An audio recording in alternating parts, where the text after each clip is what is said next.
the golden fish. There was once a fisherman who lived with his wife in a pigsty, close by the seaside.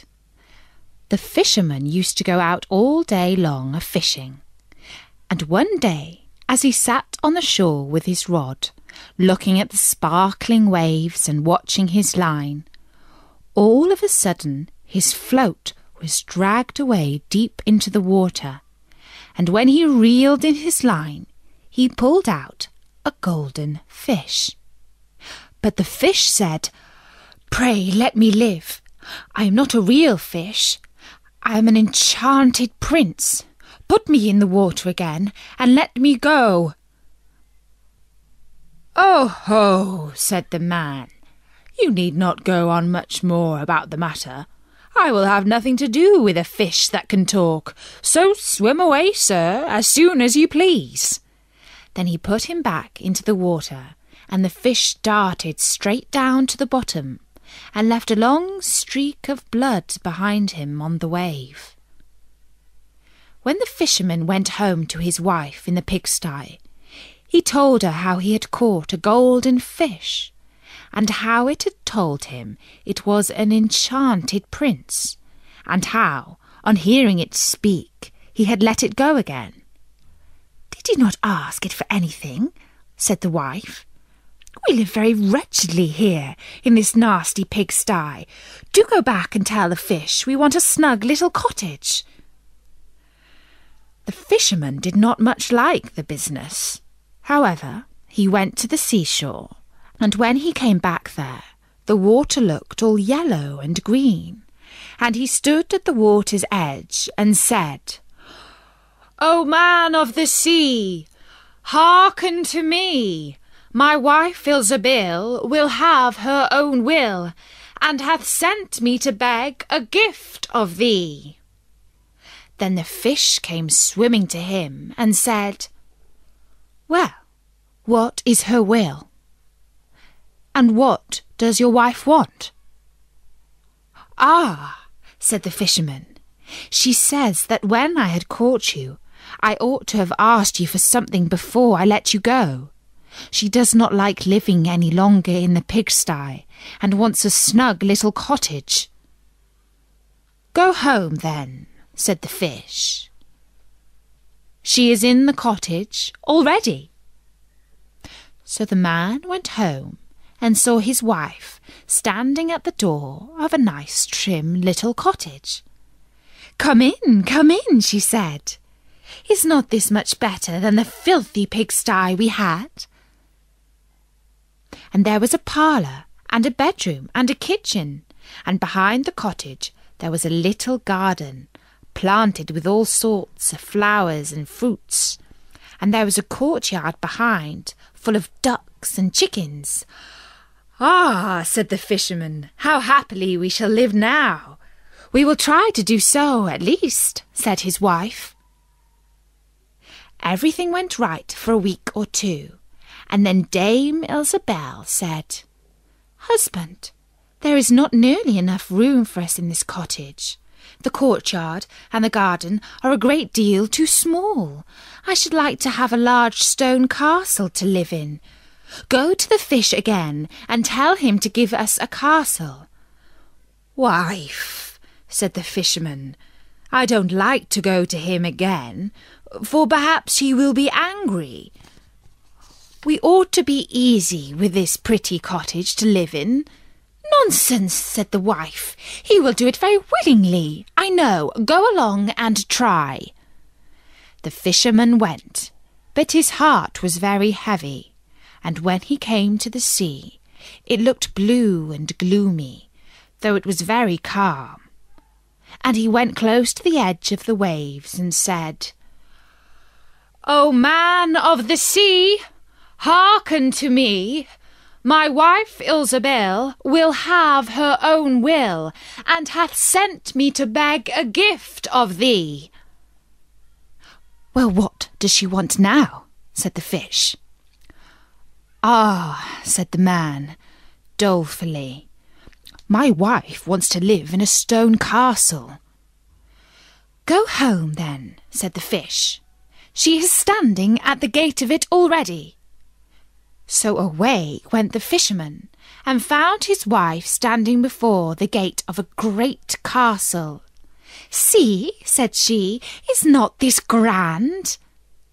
With that they went into the castle together, and found a great many servants there, and the rooms all richly furnished and full of golden chairs and tables. And behind the castle was a garden, and around it was a park, 1/2 mile long, full of sheep and goats and hares and deer, and in the courtyard were stables and cow-houses. "Well," said the man, "now we live cheerfully and happy in this beautiful castle for the rest of our lives." "Perhaps we may," said the wife, "but let us sleep upon it before we make up our minds to say that."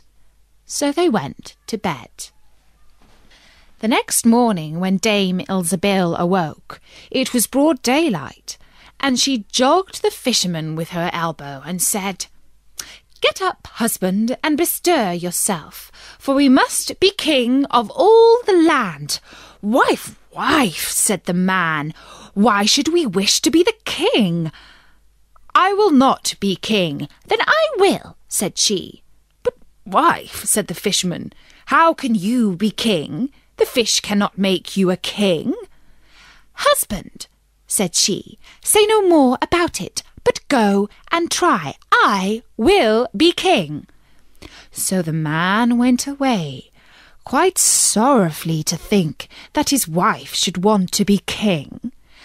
This time the sea looked a dark grey colour, and was overspread with curling waves and the ridges of foam, as he cried out, "O man of the sea, hearketh to me. My wife Ilsebil will have her own will, and hath sent me to beg a gift of thee." "Well, what would she have now?" said the fish. "Alas," said the poor man, "my wife wants to be king." "Go home," said the fish. "She is king already." Then the fisherman went home, and as he came close to the palace, he saw a troop of soldiers and heard the sound of drums and trumpets. And when he went in, he saw his wife sitting on a throne of gold and diamonds, with a golden crown upon her head, and on each side of her stood 6 fair maidens, each a head taller than the other. "Well, wife," said the fisherman, "are you king?" "Yes," said she, "I am king." And when he had looked at her for a long, long time, he said, "Oh, wife, what a fine thing it is to be king! Now we shall never have anything more to wish for as long as we live." "I don't know how that may be," said she. "Never is a long time. I am king, it is true, but I begin to be tired of that, and I think I should like to be emperor."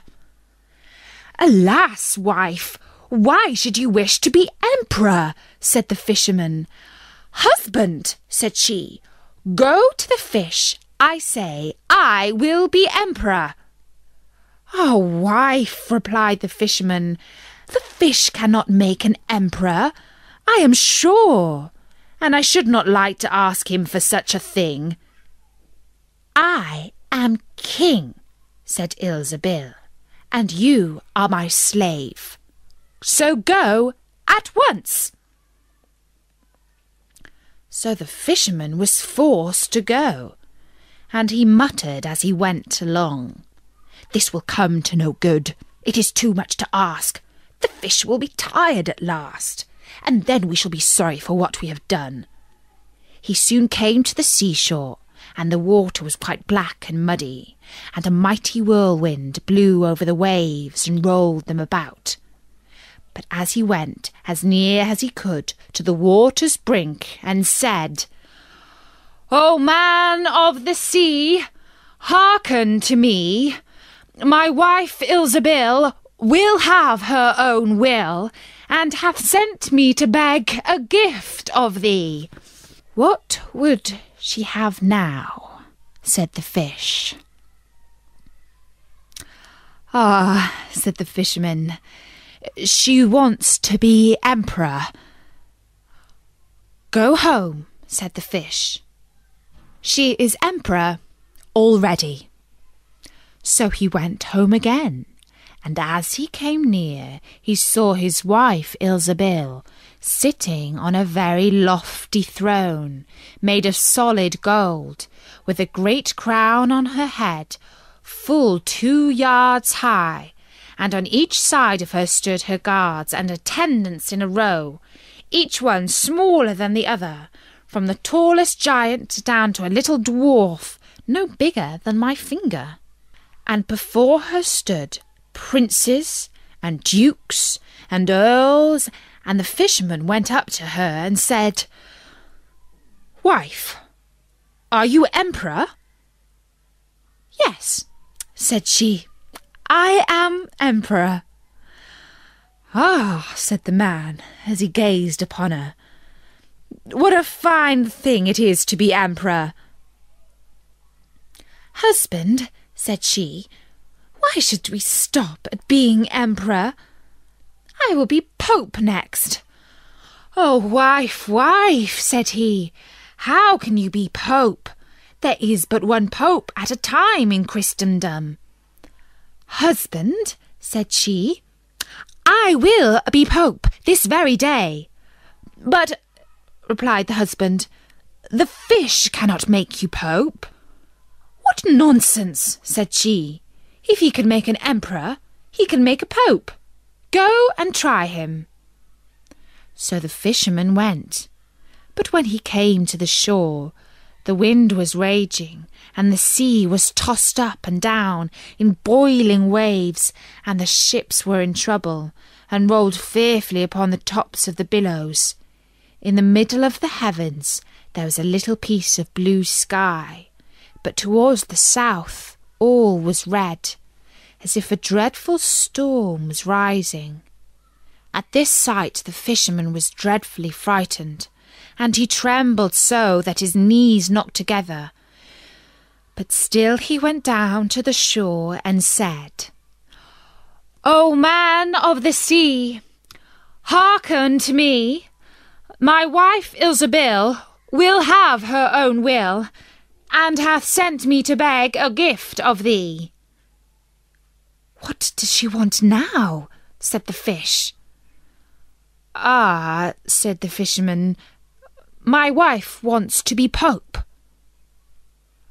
"Go home," said the fish. "She is pope already."